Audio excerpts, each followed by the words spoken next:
health, sex, movement, comfort, physics. In this video, we'll explore the aspect of physics and the place it holds within the human psyche. Physics is often misunderstood because it's the most visible function, and it's often expressed through the body. So we naturally associate it with health, stamina, appearance, sexuality, or physical work. And that's understandable, but incomplete. In Psychosophy, physics isn't limited to the organism itself. It describes a person's relationship to material reality itself. Body is just the first and most obvious place where that relationship shows up. Physics governs how a person relates to matter, possession, environment, comfort, resources, risk, decay, and survival. It shapes how one understands law, economics, ownership, aesthetics, and even morality, because all of those domains ultimately regulate who gets what, who keeps it, and at what cost. The place that physics sits in the hierarchy determines whether material reality is treated as a foundation, a tool, a problem, or background noise. This is why physics cannot be reduced to appearance. Body type is only a rough proxy, and often a misleading one. Genetics, illness, injury, and lifestyle distort the signal. A person may inherit a body from one parent and a psyche from another. A thyroid disorder can mimic first physics excess. Poverty can suppress second physics expression. What matters is not what the body looks like, but how physical reality is prioritized internally. At its core, physics answers a simple question: how real is the material world to you? For some, it's absolute. For others, conditional, maybe even hostile, or maybe it's barely even noticed. Physics governs the relationship to the body as property or burden, pleasure, pain, food, sex, rest, exertion, money, objects, tools, territory, safety, risk, physical consequence, decay, aging, illness, and death. Because of this, physics quietly underwrites worldview. Political attitudes towards property, redistribution, labor, and force are often physics-driven long before they're ideological. A person's stance on ownership, punishment, bodily autonomy, or security is rarely abstract. It's rooted in how they experience matter itself. Another key feature of physics is irreversibility.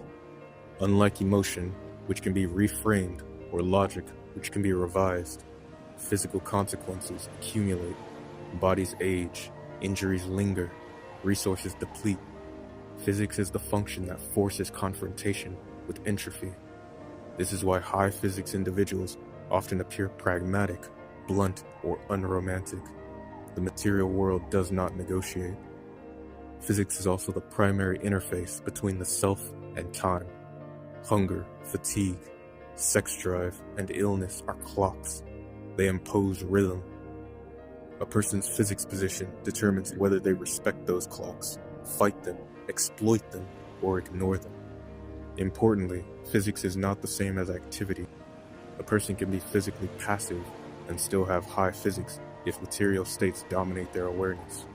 Conversely, somebody can be active, athletic, and industrious while treating the body instrumentally rather than centrally. Physics is about valuation, not motion. In art, physics governs form, scale, texture, saturation, and impact. High physics gravitates towards the visible and the tangible, sculpture over poetry, architecture over theory, spectacle over subtlety. Lower physics tolerates abstraction, symbolism, and restraint more easily. And this isn't a question of taste quality, just sensory priority. In sex, physics determines whether intimacy is experienced as a bodily release, a performance, a possession, connection, threat, or background.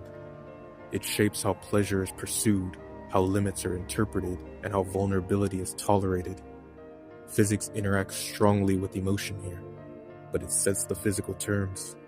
How much sensation matters, how much risk is acceptable, how present the body is during intimacy. Another defining feature of physics is boundary awareness.